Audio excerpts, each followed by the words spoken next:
Assalamualaikum warahmatullahi wabarakatuh. Teman-teman, kembali lagi di channel YouTube saya, Khairun Imam.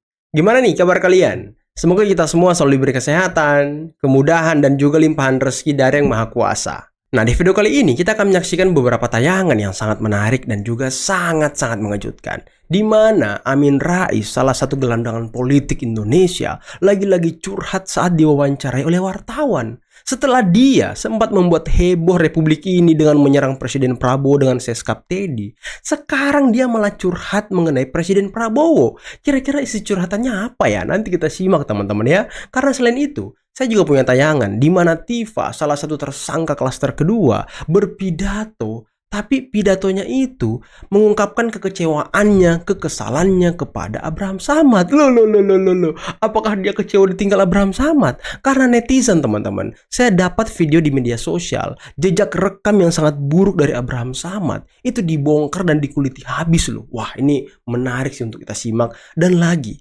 tahu kan kalian sidang CLS di Jakarta yang melaporkan itu kalau nggak salah para purnawirawan TNI yang memang benci terhadap Pak Jokowi. Nah, nanti kita akan menyaksikan bagaimana para purnawirawan ini dicueki oleh polisi, yakni Polda Metro dan juga Barreskrim Polri. Nanti kita simak bagaimana mereka curhat lagi. Yang jelas di video ini semuanya berisi curhatan teman-teman. Tapi sebelum kita mulai, jangan lupa like, subscribe, dan share. Dan tanpa perlu berlama-lama lagi, mari kita mulai videonya berikut ini. Nah, ini dia teman-teman, curhatan dari Amin Rais. Nama saya lenyap dalam memori Prabowo. Waduh. Setelah puluhan tahun ya, Amin Rais menjalin pertemanan dengan Prabowo. Akhirnya nama dia lenyap begitu saja. Saya jadi curiga nih, apakah kemarin ketika Amin Rais menyerang seskap Teddy dan juga Prabowo mengenai isu miring untuk menarik perhatian Presiden Prabowo agar Presiden tetap ingat dengan Amin Rais? Ya tujuannya jelas teman-teman. Ya mungkin untuk mencarikan anaknya jabatan atau mencarikan mantunya jabatan. Karena kan mantunya ketua partai ya, walaupun partai umat gitu ya kan. Dan mungkin kalian masih ingat, beberapa bulan lalu Amin Rais itu kan sempat membuat video di kanal YouTube-nya dengan menyinggung-nyinggung kalau dia mendukung Prabowo dari 2009 bersama dengan anaknya yang perempuan, sampai 2019 dia masih mendukung Prabowo. Ya tujuannya sangat jelas gitu ya kan. Niatnya Amin Rais sudah jelas, mau mencarikan pekerjaan untuk anak mantunya teman-teman. Waduh. Apa dia? Saya meminta dukungan kepada rakyat Indonesia dengan pelaporan kami agar supaya polisi benar-benar mau membongkar ijazah ini, bukan hanya kasus terhadap kami pencemaran nama baik dan lain-lain, yang padahal intinya adalah kasus ijazah gitu loh. Lah, kira-kira siapa yang mau mendukung orang itu teman-teman? Apakah kalian yang nonton video ini mau mendukung si Rustam? Polisi padahal sudah 2 kali loh melakukan namanya forensik kepada ijazah Pak Jokowi dan hasilnya identik. Apalagi coba? Abraham Samad, sayang beliau belum hadir ya sampai dengan siang hari ini. Padahal saya sangat ingin bertemu dengan beliau sekarang. Setelah 6 bulan kita sama-sama berjuang. Waduh, ditinggal Abraham Samad nih.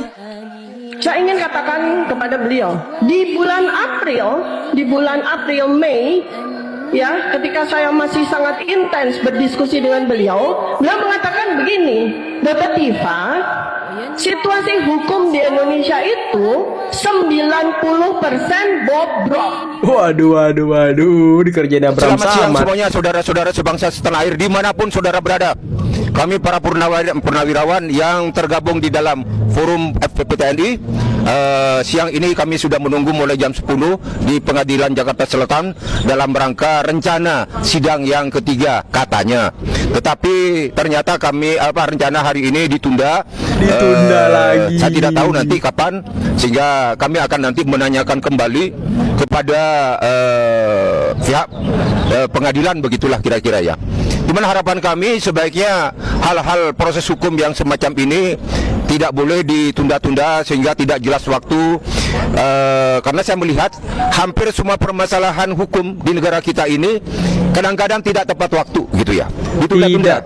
Dan karena ini menyangkut kepada Bapak Jokowi, saya minta atau saya berharap, rakyat berharap kepada Presiden Prabowo untuk hukum ditegakkan. Ada perintah khusus kepada dari Presiden Prabowo kepada para penegak hukum, lakukan penegakan hukum sebagaimana mestinya. Itu sudah cukup. Nah, yang pertama, saya tidak ingin terjadi konflik horizontal antara kita. Lamanya waktu ini, tenggang waktu ini membuat kita semuanya saling tidak percaya, saling curiga dan sebagainya. Jangan ada konflik horizontal. Apalagi nanti katanya Juli Agustus akan terjadi sesuatu. Kalau toh Apa itu tuh tidak terjadi, sesuatunya? maka itu akan terjadi konflik horizontal. Inilah salah satu pemicu untuk terjadinya konflik tadi. Oleh karena Wow, Bapak Presiden, ngancem orang ini. tolong sampaikan kepada para penegak hukum segera dilakukan proses hukum sebagaimana mestinya dalam waktu yang sesingkatnya. Terima kasih Bapak Presiden dan saudara-saudara sebangsa tanah air, para purnawirawan. Nanti kita kumpul kembali dengan jadwal waktu lagi. yang akan diberikan oleh pihak pengadilan. Assalamualaikum, selamat berjuang. Waalaikumsalam. Waduh. Ini Bapak ini sepertinya mau ngajarin Presiden untuk mengintervensi hukum gitu ya kan? Jangan gitu Pak, jangan gitu, nggak baik. Atau boleh lah ya, Presiden Prabowo ya memerintahkan kepada kejaksaan segera P21. Nah itu lebih baik Pak, itu lebih baik. Biar proses hukum ini selesai semuanya, nggak ada lagi yang tersendat-sendat. Karena ya yang masyarakat tunggu bukan CLS Bapak, tapi P21 dari kejaksaan mengenai dugaan pencemaran nama baik terhadap Pak Jokowi. Itu yang kita tunggu. Dan yang kita tunggu, orang ini di sebelah saya ini cepet-cepet baju oren. Itu yang kita tunggu, ya kan? Ketua KPK nonaktif Abraham Samad diperiksa di Barreskrim Polri terkait dengan kasus pemalsuan dokumen. Pemeriksaan ini merupakan lanjutan dari pemeriksaan yang digelar oleh Polda Sulselbar. Kamis pagi, Ketua KPK nonaktif Abraham Samad datangi gedung Barreskrim Polri. Ia menjalani pemeriksaan lanjutan terkait kasus dokumen palsu.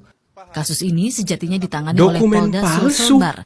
Namun karena pada pemeriksaan sebelumnya, Abraham Samad berhalangan, pemeriksaan kemudian dilaksanakan di gedung Barreskrim Polri.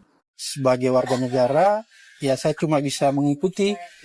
Sebelumnya pada 29 Januari lalu, Abraham Samad dilaporkan oleh Khairil Haidar Said terkait pemalsuan dokumen pada tahun 2007. Kemudian Samad ditetapkan sebagai tersangka oleh polisi.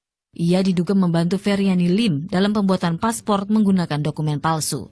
Selain Samad, Feryani pun ditetapkan sebagai kau yang tersangka. palsu ya, Samad ya? Akibat kasus ini Samad dinonaktifkan sebagai Ketua KPK. Rizka Ramdhani, Marcelinus Agung melaporkan untuk NET. Teman saya Pak Jokowi, ya, supaya mungkin lebih elok, lebih arif, memberi contoh kepada masyarakat supaya tidak melanjutkan laporannya. Lah? Supaya orang tetap Kocak. bangga terhadap sikap Pak Jokowi. Lah kocak. Karena apa? Mantan pimpinan yang bisa diingat itu ada legasinya. Kalau Pak Jokowi membuat atau meninggalkan legasi yang bagus, maka diingat. Tapi kalau Pak Jokowi meninggalkan legasi yang tidak elok, siapa lo? yang memalukan, Ngatur-ngatur maka Pak orang tidak Jokowi. akan pernah mengingatnya. Gitu. Jadi sebaiknya laporan ini tidak dilanjutkan oleh Pak Jokowi. Ataupun kalau Pak Jokowi bersikeras melanjutkan laporan ini, maka seharusnya, lagi-lagi, seharusnya aparat penegak hukum, dalam hal ini kepolisian, tidak punya dasar untuk menindaklanjuti laporan ini. Aduh, Samad. Saya nggak ngerti lagi ya, pola pikir orang ini kayak mana, teman-teman. Coba kalian komen di bawah, bagaimana pendapat kalian tentang Abraham Samad ini, yang mantan ketua KPK, yang ternyata diduga pernah memalsukan dokumen. Waduh, membantu orang memalsukan dokumen. Waduh, dugaannya kuat juga ya. Dari selain 709 dokumen itu, satu dokumen yang kami minta adalah ijazah Joko Widodo. Ya, jadi tetap kami minta ijazah Joko Widodo. Ngapain Karena kau sampai minta? dengan hari ini, ya, sungguh pun Polda Metro Jaya menyatakan bahwa berkas itu sudah untuk yang kedua kalinya diserahkan kepada kejaksaan, ya. Tetapi dalam hal ijazah ini masih banyak sekali persoalan, apalagi ketika KIP, ya, sudah meminta kepada KPU Surakarta, KPU Jakarta maupun KPU Pusat untuk menyampaikan salinan ijazah Joko Widodo yang digunakan untuk mendaftarkan diri menjadi wali kota Surakarta waktu itu 2 kali, 2005-2010, kemudian untuk menjadi gubernur DKI Jakarta tahun 2012, dan untuk menjadi presiden tahun 2014 dan 2019. Kan udah dikasih. Nah, disitulah kemudian polemik berikutnya terjadi. Karena ternyata ada berbagai versi ijazah Joko Widodo. Berbagai versi, Ya, saya mana mengesampingkan lagi berbagai dari versi? Aduh, Tifa kayaknya mau minjem ijazah Pak Jokowi ya dari Polda Metro. Terus dia bilang ada berbagai versi. Kalau ukurannya iya, ada berbagai versi ukurannya. Tapi kalau informasi yang tertera dalam ijazah itu, dalam salinan ijazah itu sama semua. Dan itu sudah diungkapkan oleh Bonatua, Tifa. Jadi ngapain lagi kamu pinjam? Dan ijazah Pak Jokowi udah 2 kali dilapor, udah 2 kali, ngapain kau pinjam? Dan identik. Aduh Tifa, ini kudet apa gimana orang ini teman-teman? Bingung saya. Apa yang ditanyakan ya Pak? Mungkin ini alasan kenapa mengajukan gugatan kepada. Kalau aku sih mendudukkan diri sebagai alumni. Jadi kita sebagai alumni merasakan permasalahan-permasalahan ini kan harusnya taat juga pada ADART ya. Jadi Pak Jokowi itu kan saya mengakui beliau lulusan dari Fakultas Kehutanan. Mestinya kan beliau tunduk pada ADART agama. Salah satunya berupa Pak Jokowi menjaga nama baik alma mater. Nah, cuma kan kita lihat dari hasil survei itu kan terus-menerus tergerus, orang yang nggak percaya itu semakin meninggi. Nah, untuk itu kita terpantik untuk ikut mengajukan gugatan agar ini tersudahi. Terlebih kita baca di media pada bulan Januari 2026 ini kan dari kuasa hukum Pak Jokowi kan mengajukan alat bukti tertulis yang digunakan untuk kepentingan persidangan. Alat bukti itu alat bukti pinjam pakai ijazah di Polda Metro. Nah, sekalian kita memberikan wadah yang memadai bagi Pak Jokowi untuk menunjukkan dan menanyakan kabar pinjam pakai barang bukti di Polda Metro itu sampai di mana ya. Karena kita yakini kan hampir nanti kalau di persidangan pidana apa yang diutarakan beliau ini tidak akan bisa terpenuhi, untuk menunjukkan ijazah ini nggak akan terpenuhi. Sebab kalau kita tanya AI aja AI ini kan siapa yang bertugas untuk menunjukkan bukti di persidangan pidana, pasti kan nanti jawabnya juga JPU. Nggak mungkin itu diajukan oleh beliau. Nah, salah satunya itu. Mungkin ada lagi. Mungkin pernah ketemu dengan Pak Jokowi langsung atau seperti apa sebelumnya? Belum sih, kalau bertemu Pak Jokowi belum. Cuma dulu kalau sama omnya malah ya kita kenal, teman omnya yang waktu itu meninggal di bandara waktu itu. Itu kenal.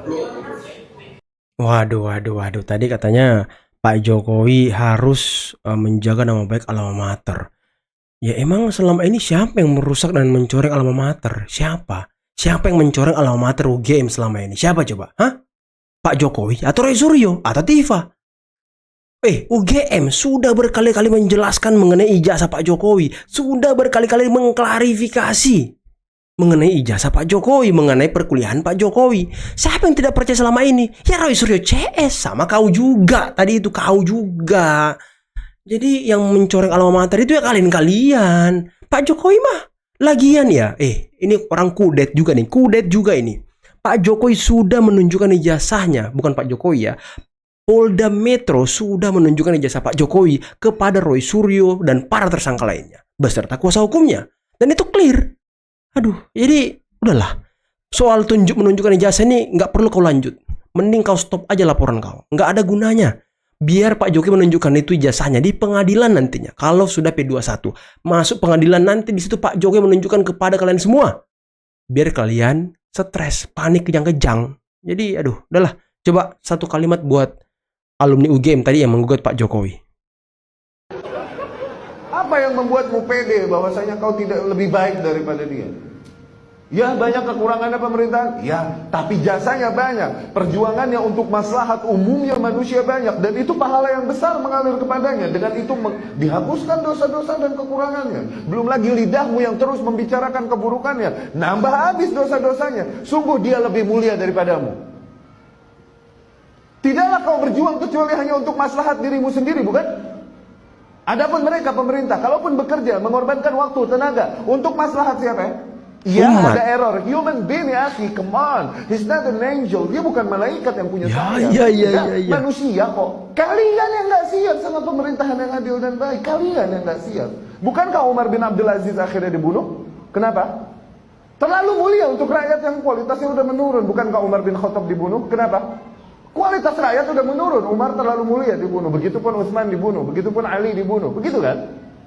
Umar bin Abdul Aziz dibunuh. Kenapa? Terlalu amanah, terlalu straight untuk kaum yang udah mulai menurun kualitasnya. Allah Maha Adil ya akhi. Dan serusak-rusaknya mereka, perjuangan mereka, waktu mereka, tenaga mereka untuk mengurusi maslahat orang banyak. Dan banyak, cerita banyak, bukan nurut lagi, banyak yang susah diatur lagi.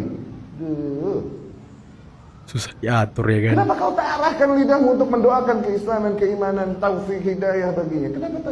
Kenapa harus mempertanyakan keislamannya? Wallah salah tempat ente ngaji, sama ada salah tempat ente. Ini waktu Pak Jokowi kayaknya nih ya. Waktu Pak Jokowi dipertanyakan keislamannya, waktu Pak Jokowi dibilang benci Islam, anti Islam dan lain sebagainya. Kalau orang ini gimana? Kalau orang ini gimana? Ada yang tanya bagaimana respon PDI Perjuangan terkait rencana Jokowi yang katanya akan keliling Indonesia.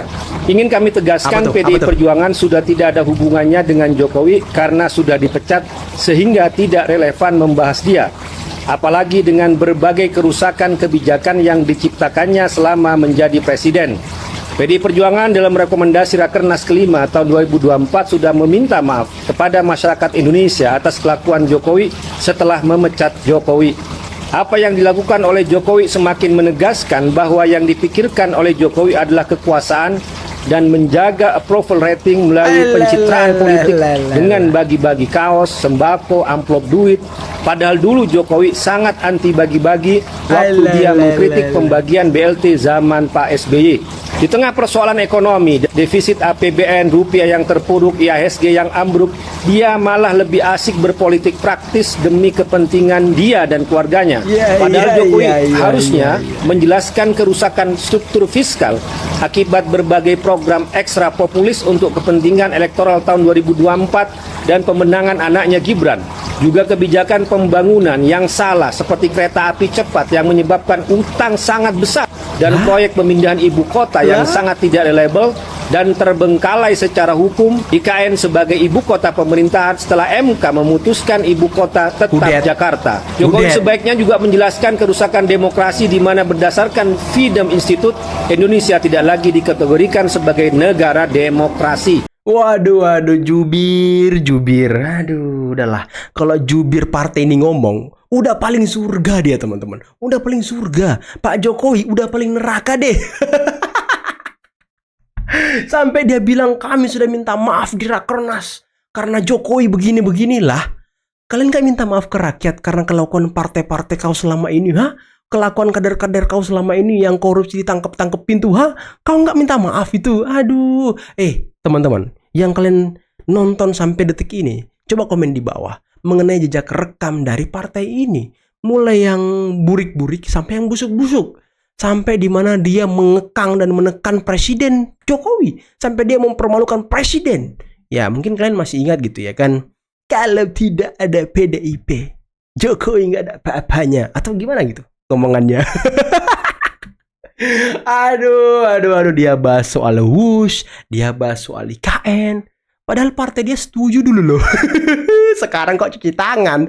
Aduh, cuci tangannya nggak tepat lagi. Aduh, kudet, kasihan sekali orang-orangnya ya. Saya tuh kasihan teman-teman lihat jubir ini selalu nyebokin kerjanya. Ini asli ceboker nih.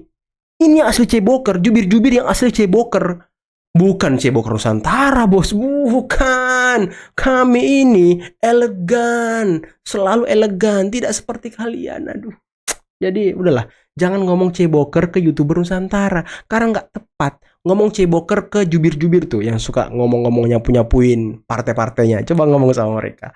Dan gimana menurut kalian tentang Purnawirawan TNI yang kayaknya nih ya, roman-romannya dicuekin pengadilan. Dicuekin, nggak ada sidang sama sekali, sampai ditunda-tunda mulu kerjanya. Aduh, kasihan sekali orang-orang tua ini ya. Mending kalian ini ya yang tua-tua pulang, ngomong cucu, main sama cucu, nikmati masa-masa tua gitu. Ngapain kau urus-urus gitu-gituan? Nggak pantas gitu, apalagi dengan segudang pengalaman ya kan, katanya segudang jabatan dulunya. Mending kalian pulang aja di rumah. nikmati masa tua, jangan ikut-ikut Roy Suryo. Kalian itu hanya dimanfaatkan, atau kalian yang memanfaatkan Roy Suryo? Wah, ini bisa jadi pertanyaan yang menarik nih. Roy Suryo yang dimanfaatkan atau mereka yang memanfaatkan Roy Suryo? Kira-kira yang mana, teman-teman? Kira-kira yang mana nih? Ini menarik ini. Dan tadi Rustam minta dukungan ke rakyat. Aduh, rakyat itu mendukung kalau kau masuk bui. Aduh. Udahlah teman-teman, mungkin cukup sekian dulu video kali ini. Jangan lupa like, subscribe, dan share videonya. Akhir kata, billahi taufiq wal hidayah. Assalamualaikum warahmatullahi wabarakatuh. Bye-bye.